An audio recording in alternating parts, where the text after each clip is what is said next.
الحمدللہ کفا والصلاة والسلام علی عبادہ الذین اصطفیٰ خصوصاً علی افضلہم وخاتم النبیین محمد الامین وعلی آلہ وصحبہ اجمعین اما بعد فقال اللہ تعالیٰ فی قرآن المجید سبحان الذی اسری بعبدہ لیلا من المسجد الحرام الی المسجد الاقصی الذی بارکنا حولہ إلى المسجد الأقصى الذي باركنا حوله لنريه من آياتنا إنه هو السميع البصير صدق الله العظيم رب اشرح لي صدري ويسر لي أمري واحلل عقدة من لساني يفقهوا قولي اللهم أرنا الحق حقا وارزقنا اتباعه وأرنا الباطل باطلا وارزقنا اجتنابه آمین یا رب العالمین۔ قابل احترام ماؤں اور بہنوں، السلام علیکم ورحمۃ اللہ وبرکاتہ۔ ابھی جو آیت میں نے آپ کے سامنے پڑھی وہ سورہ بنی اسرائیل کی پہلی آیت ہے، اور اس کے ساتھ پھر 23 سے 37 تک کی آیتیں ہیں جن کا صرف میں ترجمہ آپ کے سامنے رکھوں گی۔ پہلی آیت کا ترجمہ یوں آتا ہے، اللہ رب العزت فرماتے ہیں، پاک ہے وہ جو لے گیا ایک رات اپنے بندے کو مسجد حرام سے دور کی اس مسجد تک جس کے ماحول کو اس نے برکت دی ہے تاکہ اسے اپنی کچھ نشانیوں کا مشاہدہ کرائے۔ حقیقت میں وہی ہے سب کچھ سننے والا اور دیکھنے والا۔ پھر اس کے بعد 23ویں آیت میں سے 37 آیت تک کے 15 آیتوں میں اللہ رب العزت فرماتے ہیں، وَقَضَىٰ رَبُّكَ أَلَّا تَعْبُدُوا إِلَّا إِيَّاهُ وَبِالْوَالِدَيْنِ إِحْسَانًا سے شروع ہوتا ہے، آپ قرآن مجید میں کھول کر دیکھ لیں تو اس کا ترجمہ یوں آتا ہے ان 15 آیتوں کا۔ اللہ رب العزت فرماتے ہیں کہ تیرے رب نے فیصلہ کر دیا کہ تم لوگ کسی کی عبادت نہ کرو مگر صرف اس کی، والدین کے ساتھ نیک سلوک کرو، اگر تمہارے پاس ان میں سے کوئی ایک یا دونوں بوڑھے ہو کر رہیں تو انہیں اف تک نہ کہو، نہ انہیں جھڑک کر جواب دو، بلکہ ان سے احترام کے ساتھ بات کرو اور نرمی و رحم کے ساتھ ان کے سامنے جھک کر رہو اور دعا کیا کرو کہ پروردگار ان پر رحم فرما جس طرح انہوں نے رحمت و شفقت کے ساتھ مجھے بچپن میں پالا تھا۔ تمہارا رب خوب جانتا ہے کہ تمہارے دلوں میں کیا ہے، اگر تم صالح بن کر رہو تو ایسے سب لوگوں کے لیے درگزر کرنے والا ہے جو اپنے قصور پر متنبہ ہو کر بندگی کے رویے کی طرف پلٹ آئیں۔ رشتہ دار کو اس کا حق دو اور مسکین اور مسافر کو اس کا حق۔ فضول خرچی نہ کرو، فضول خرچ لوگ شیطان کے بھائی ہیں اور شیطان اپنے رب کا ناشکرا ہے۔ اگر ان سے یعنی حاجت مند رشتہ داروں، مسکینوں اور مسافروں سے تمہیں قطرہ نہ ہو، اس بنا پر کہ ابھی تم اللہ کی اس رحمت کو جس کے تم امیدوار ہو تلاش کر رہے ہو تو انہیں نرم جواب دے دو۔ نہ تو اپنا ہاتھ گردن سے باندھ رکھو اور نہ اسے بالکل ہی کھلا چھوڑ دو کہ ملامت زدہ اور عاجز بن کر رہ جاؤ۔ تیرا رب جس کے لیے چاہتا ہے رزق کشادہ کرتا ہے اور جس کے لیے چاہتا ہے تنگ کر دیتا ہے، وہ اپنے بندوں کے حال سے باخبر ہے اور انہیں دیکھ رہا ہے۔ اپنی اولاد کو افلاس کے، مفلسی کے اندیشے سے قتل نہ کرو، ہم انہیں بھی رزق دیں گے اور تمہیں بھی، در حقیقت ان کا قتل ایک بہت بڑی خطا ہے۔ پھر زنا کے قریب نہ پھٹکو، وہ بہت برا فعل ہے اور بڑا ہی برا راستہ۔ قتل نفس کا ارتکاب نہ کرو جسے اللہ نے حرام کیا ہے مگر حق کے ساتھ، اور جو شخص مظلومانہ قتل کیا گیا ہو اس کے ولی کو ہم نے قصاص کے مطالبے کا حق عطا کیا ہے، بس چاہیے کہ وہ قتل میں حد سے نہ گزرے، اس کی مدد کی جائے گی۔ مال یتیم کے پاس نہ پھٹکو مگر احسن طریقے سے، یہاں تک کہ وہ اپنے شباب کو پہنچ جائے۔ عہد کی پابندی کرو، بے شک عہد کے بارے میں تم کو جواب دہی کرنی ہوگی۔ عہد کے بارے میں تم کو جواب دہی کرنی ہوگی۔ پیمانے سے دو تو پورا بھر کر دو اور تولو تو ٹھیک ترازو سے تولو، یہ اچھا طریقہ ہے اور انجام کے لحاظ سے بھی یہی بہتر ہے۔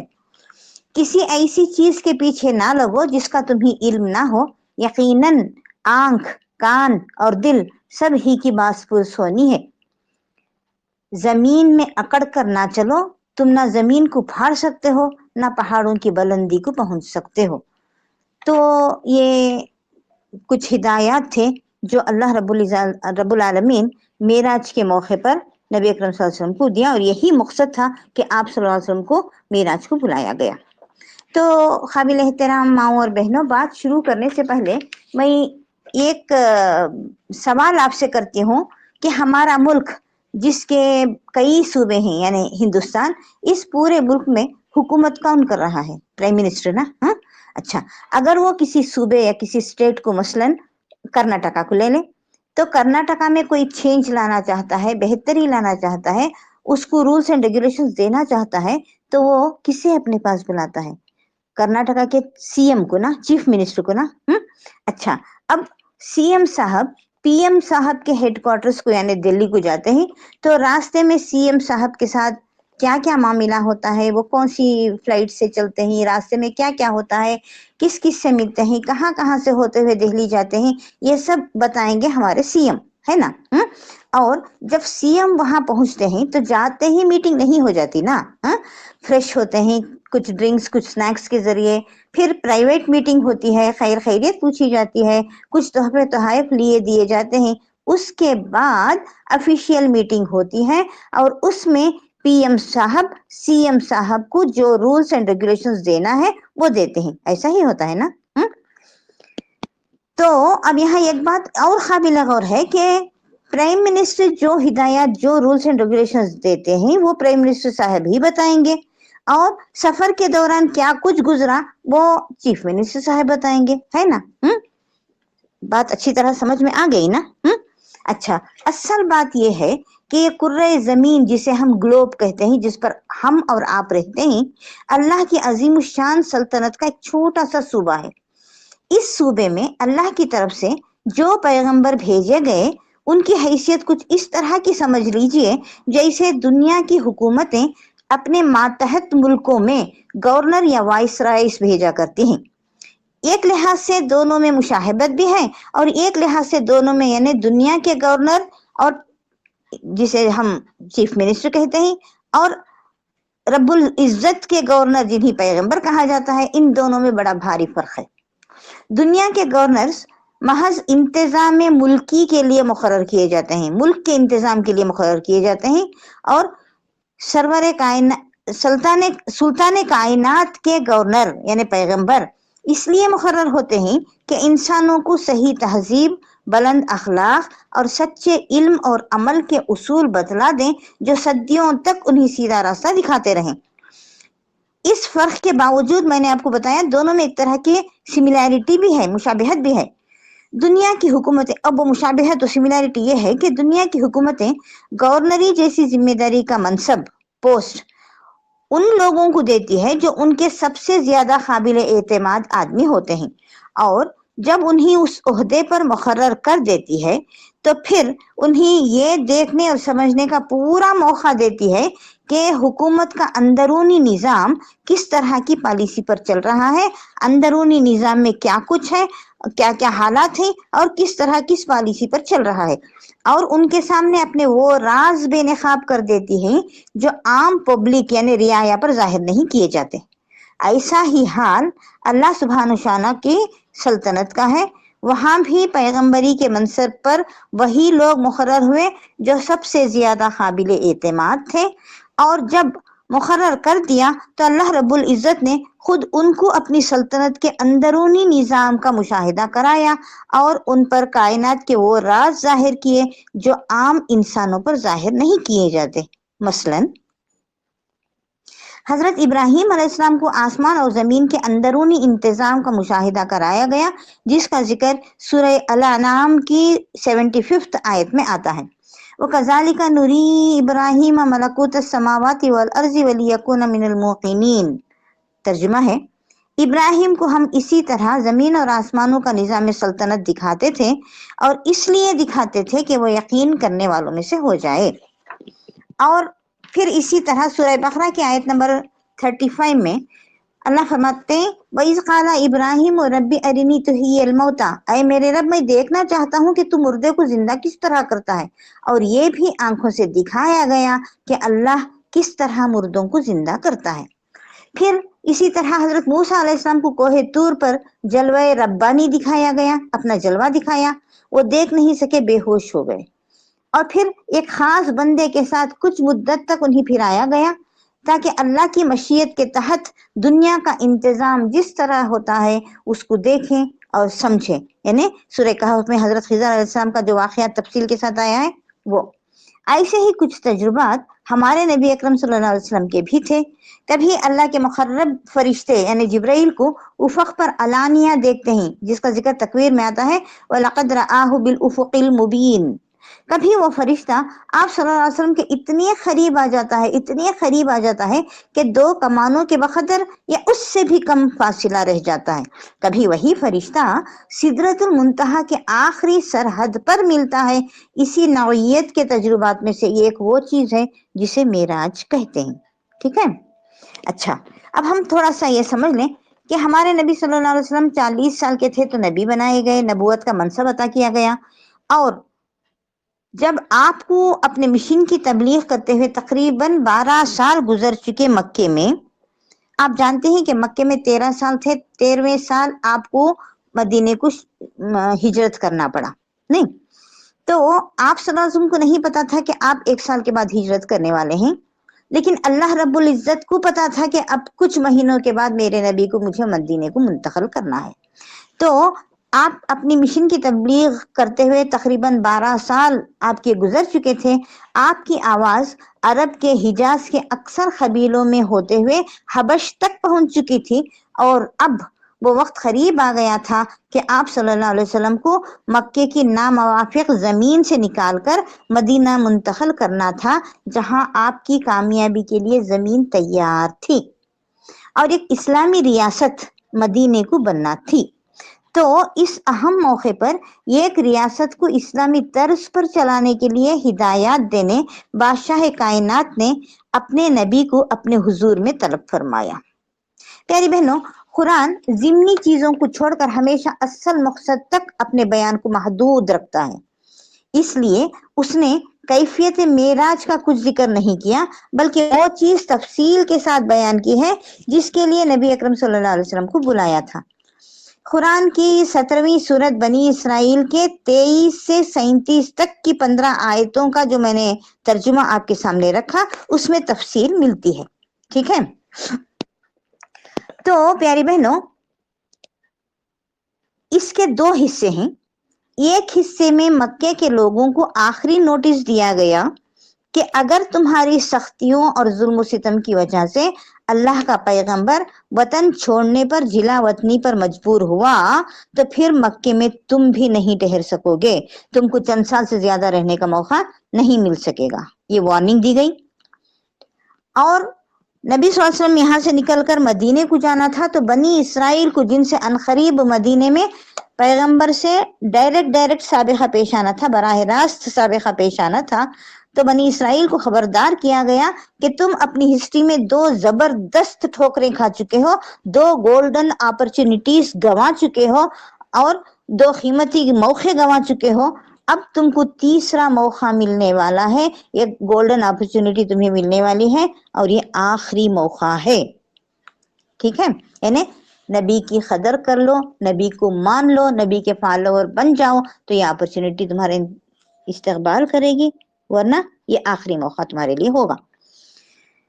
تو یہ پہلے حصے میں یہ بتایا گیا. دوسرے حصے میں وہ بنیادی اصول بتائے گئے، وہ رولز اینڈ ریگولیشنز بتائے گئے جس پر انسانی تمدن اور اخلاق کی تعمیر ہونی چاہیے تھی.